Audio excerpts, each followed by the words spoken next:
Eu sei, você já pensou como a sua vida seria diferente se você estivesse aparecendo nos principais veículos de comunicação. Marcamos este texto para você. Se você tem uma empresa então, você imagina os pedidos chegando logo após aquela matéria no Jornal Nacional. Sim, esse livro explica como conseguir isso. A má notícia é que você vai ter que cruzar alguns territórios não tão convencionais.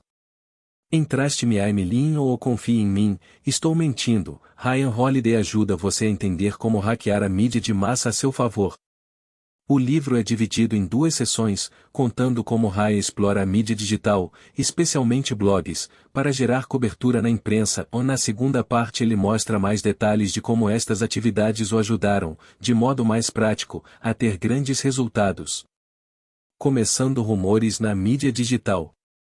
Para Ryan, não é tão difícil quanto parece começar um rumor em um pequeno blog e daí explodir para um grande portal online ou mesmo para a TV. Na sociedade dominada pelo uso da internet, a maioria das pessoas consomem cada vez mais conteúdo online e os blogs são o jornal do século XXI. Hoje, mais que os jornais, são os blogs que estão sempre à procura de novidades frescas. Nos dias de hoje, isso significa que eles observam o que se dissemina através das redes sociais e o que está sendo postado em blogs menores para extrair daí as suas pautas. Se uma notícia gera abuso suficiente através destes meios de comunicação, há grande chance de que a mesma também seja coberta por blogs de médio porte e a notícia vai sendo transmitida para um público ainda maior. Se o zumbido continua a partir daí, a história pode ser conduzida para as principais agências de notícias do mundo como a CNN ou a Reuters, tendo em vista que eles também mantêm os olhos voltados para blogs que apresentam histórias promissoras. A morte de Osama Bin Laden, por exemplo, foi relatada pela primeira vez por um usuário no Twitter, antes das principais agências de notícias, blogs ou até mesmo do pronunciamento do presidente Obama. Blogs obtêm o conteúdo de outros blogs e redes sociais e isso significa que mesmo as histórias mais triviais podem escalar para os sites de notícias mais respeitados e até mesmo a televisão. Takar Makis, um estudo de caso. Um exemplo deste comportamento ocorreu quando Ryan promovia um filme para Takar Makis. Ryan saiu de madrugada e vandalizou uma placa de outdoor do filme, pela qual Takar tinha pagado, para parecer que alguém estava incomodado com o lançamento do filme.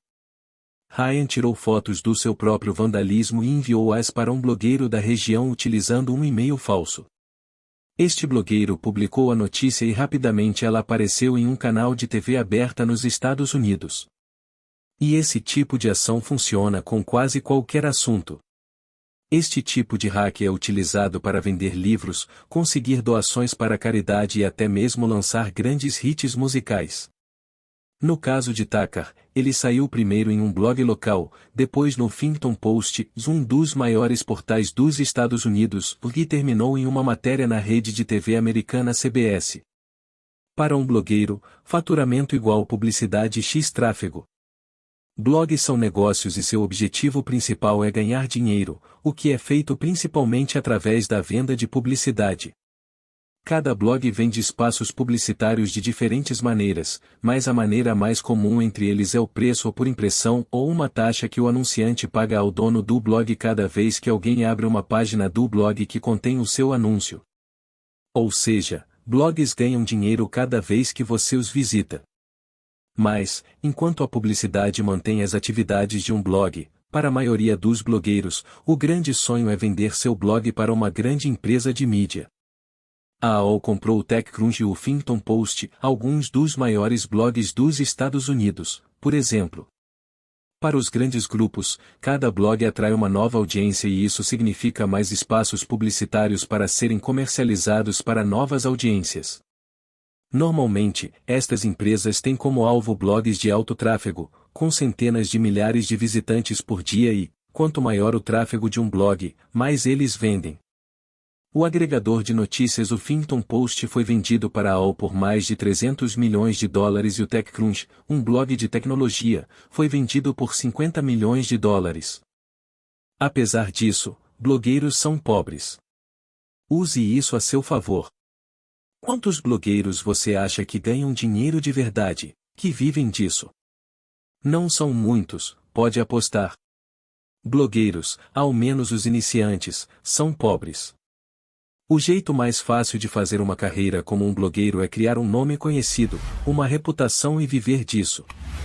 Quando um blogger cria sua marca pessoal, criando conteúdo viral e descobrindo as melhores notícias, pode começar a receber inúmeras mensagens de empresas e startups, desesperadas por cobertura.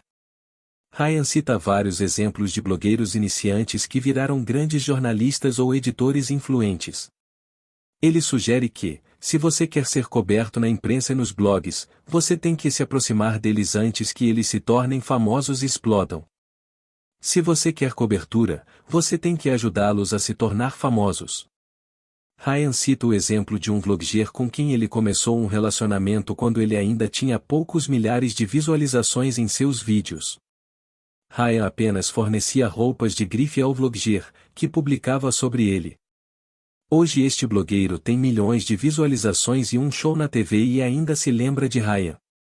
Se você investir cedo, consegue comprar sua influência sem investir muito. Aprenda a vazar ou com classe. Sim, na blogosfera, vazar informações é uma estratégia de comunicação que funciona se você quer aparecer. Ryan cita uma história em que, durante um processo legal, ele precisava colocar algumas informações na imprensa e, para isso, criou um memorando confidencial falso, imprimiu-o, e enviou para uma série de blogs como se fosse um funcionário descontente, vazando informações que recebeu do seu chefe. Os mesmos blogueiros que antes não estavam interessados no assunto, publicaram com manchetes como o exclusivo e o vazou. Eles contaram o lado de Ryan da notícia, mas ele teve que chamar a atenção de uma maneira não usual. E os ganhos ainda foram maiores, pois, após a publicação, os mesmos blogueiros ainda queriam entrevistas com ele para contar o seu lado da história. Todos aguardavam por um pronunciamento oficial. Holiday também afirma que press-releases podem, se criados sob o ângulo correto, ser citados palavra por palavra em posts de blog. Outra tática comum que as pessoas usam é fazer alterações no conteúdo de verbetes da Wikipédia para exagerar uma verdade ou plantar um fato. Depois, uma vez que algum blog escreve sobre o assunto por encontrar a informação na Wikipédia, a matéria que menciona o fato inventado na Wikipédia é adicionada como a fonte daquela informação falsa que foi plantada e ela se torna verdade no mundo digital. Eles publicam primeiro, apuram depois. Os blogs exercem o jornalismo iterativo, o ato da publicação em primeiro lugar, em seguida, a verificação dos fatos e a atualização mais tarde, caso seja necessário. Na primeira fase do jornalismo iterativo, o blogueiro publica um artigo com base em repercussões de redes sociais que não necessariamente são verdadeiras, sem fazer qualquer verificação de um fato qualquer. Esse mecanismo, ao mesmo tempo em que permite que os blogs gerem conteúdo rapidamente, também permite que mentiras sejam contadas como notícia e isso pode causar consequências desastrosas. Se você lê um blog, quase nunca lê a versão final de um artigo. Você provavelmente já leu um artigo em um blog com as palavras como o atualizado ou o errata na manchete. Essa alteração foi feita porque provavelmente o primeiro blogueiro responsável pela publicação da história fez algo errado ou postou antes de finalizar sua apuração, no desespero para ser o primeiro a publicar. Mas, mesmo com as correções feitas, ainda assim você causou um problema para as pessoas que encontraram o artigo errado.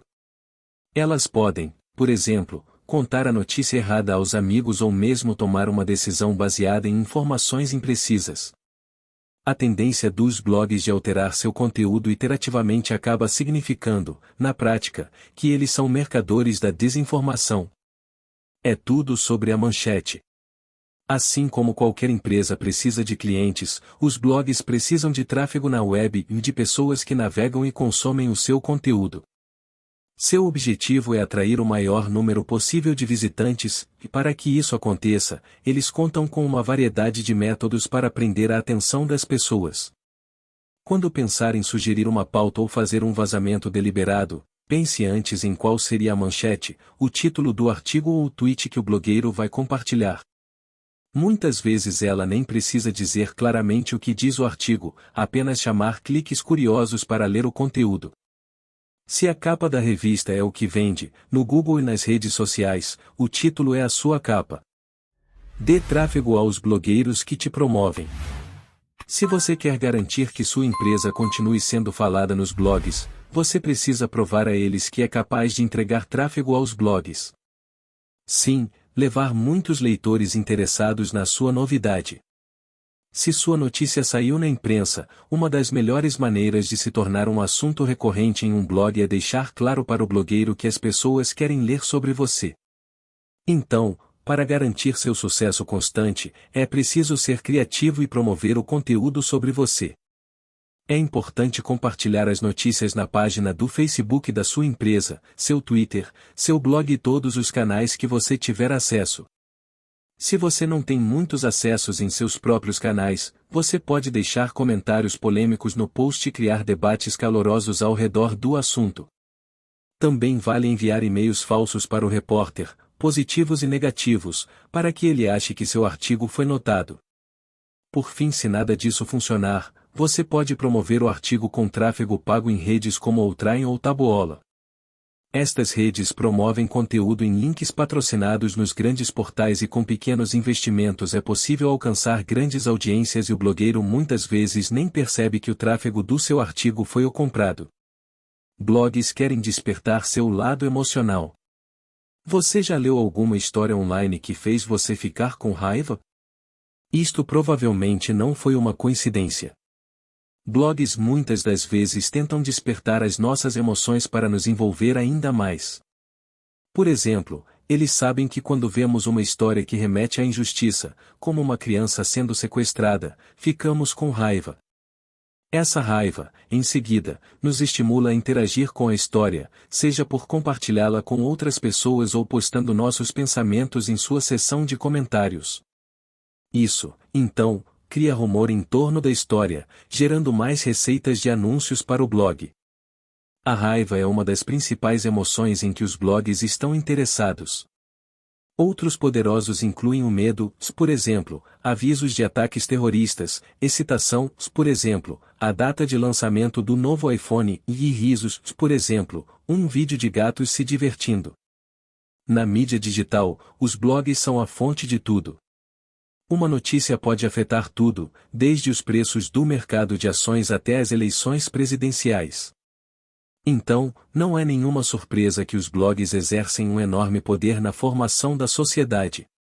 Os blogs não são poderosos só por causa do seu número de leitores e sim pelo tipo de leitores que possui. Blogs são lidos em sua maioria pelos profissionais do mercado de conteúdo digital e pessoas que possuem outros blogs ou trabalham para as principais agências de notícias como a Reuters e a CNN. Isto significa que, embora os blogs possam não ter uma massa seguindo-os diretamente, qualquer coisa que publicam pode ser direcionada por um caminho que chegue aos grandes portais e emissoras de TV. Blogs são armas de destruição de carreiras. A sociedade gosta de assistir pessoas sendo punidas publicamente. Para expressar sua raiva sobre assuntos atuais, as pessoas postam comentários de fúria, posts em blogs ou espalham isso através das mídias sociais. Sim, blogs mexem com emoções e muitas vezes clamam por execuções públicas da pessoa julgada. Por exemplo, Julian Assange, fundador do site Wikileaks, tornou-se uma vítima dos caçadores de bruxas e foi crucificado pela internet.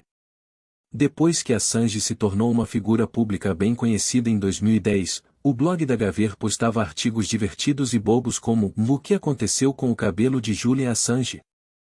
2 semanas mais tarde, Assange foi acusado de agressão sexual e a Gaver começou a publicar manchetes como "Será que os ativistas do Wikileaks estão percebendo que seu fundador é um megalomaníaco?".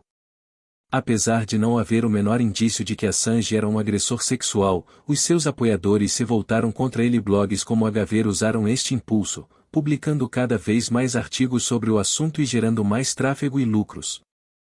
Nosso amor pela caça às bruxas públicas significa que os blogs estão muito dispostos a demonizar alguém que julgamos desagradável. Apenas invente coisas, todo mundo está fazendo isso. Sim, isso mesmo.